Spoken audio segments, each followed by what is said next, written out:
Yeah. All right, let's talk about the upcoming game. I'm picking the Niners to win, to beat the Rams. I also picked them to beat the Dolphins and the Eagles, and I'm not sure why I'm sticking with. Okay, I think that they have the running game to win this game. If they commit to it, they have it. But I don't know that they're going to commit to it. We just explained a conspiracy theory as to why Kyle Shanahan has gone away from the run game.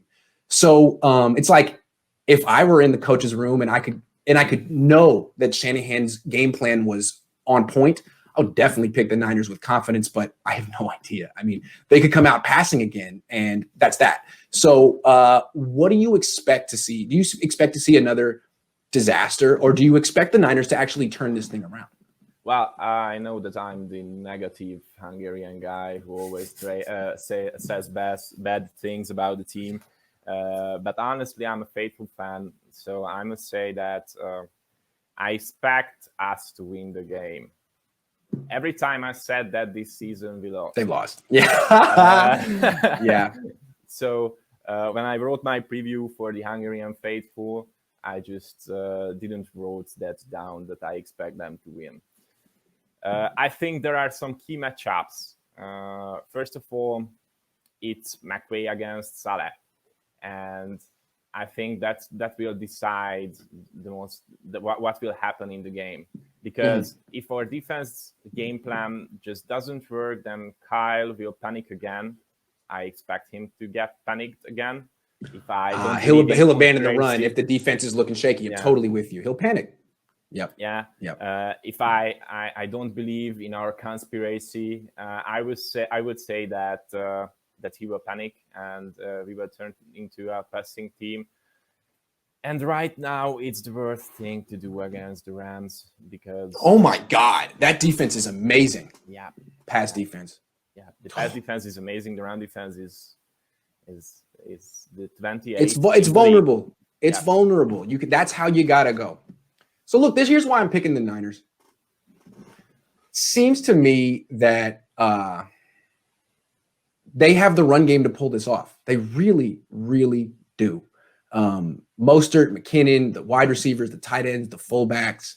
I really think that if they have the right game plan, they can pull this off. But I just don't necessarily have confidence in Kyle to coach with the urgency he had last year, I guess. Yeah. But I guess here's what I would do if I were coaching this game.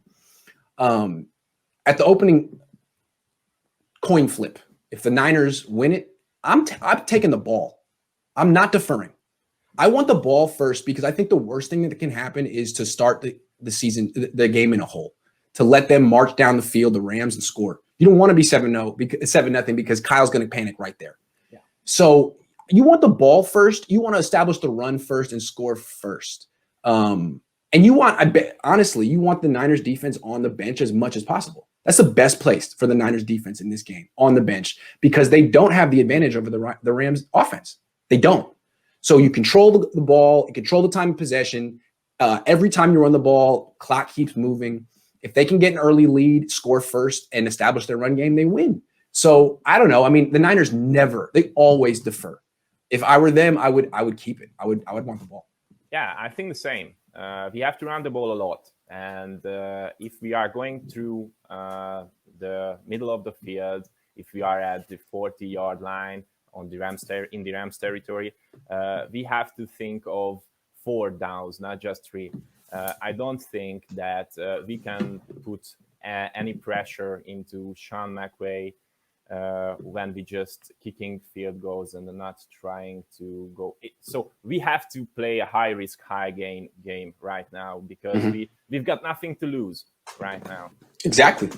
So that's what I would do. And if the Rams defense players just couldn't breathe anymore, then we can try to play some fast-paced play-action passes, some slants, maybe some post corners, things that makes Jimmy comfortable right now.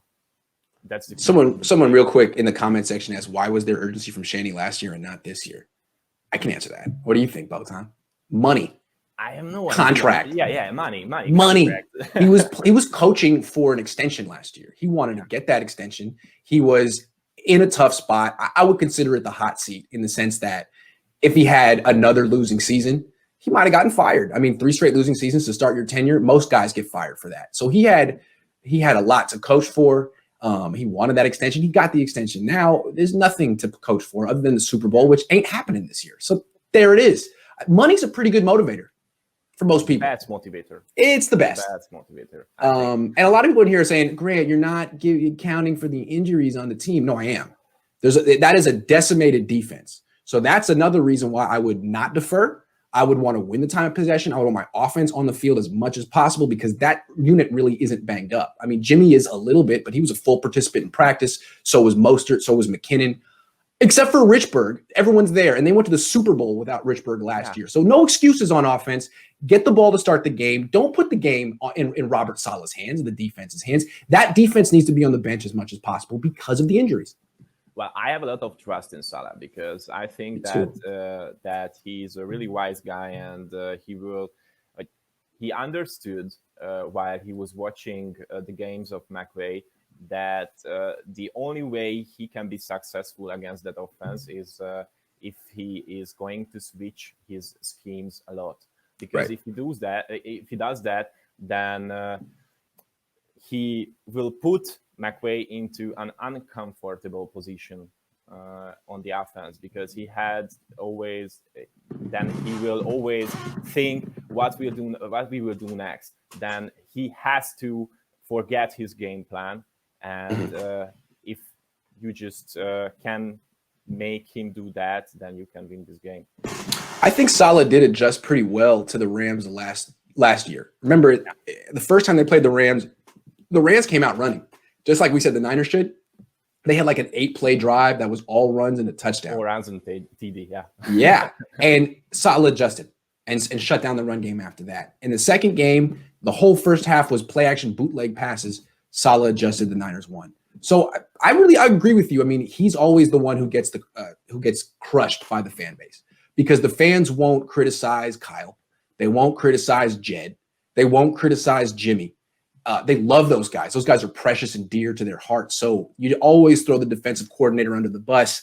And it's like, really, he's the one with all the injuries on his unit, not Kyle. Yeah. Saleh's the one who lost his pass rush and his corners and still has the unit playing well, except for the last game.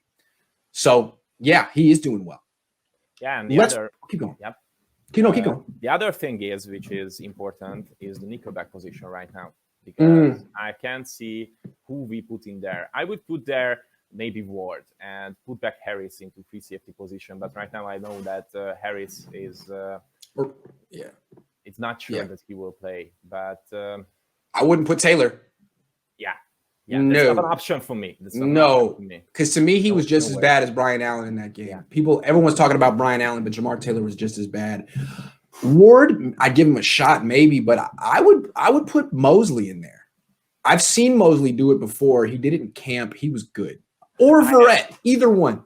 Okay, but if you put there Mosley, then you have to put into cornerback position Witherspoon. That's right. And I actually trust Witherspoon more than Jamar Taylor, but neither one's a good option. That's true, but it's not a good option. Have any trust in Witherspoon right now?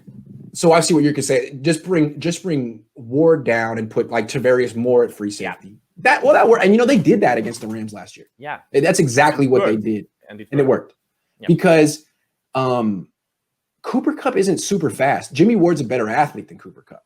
Way better athlete. Way better athlete.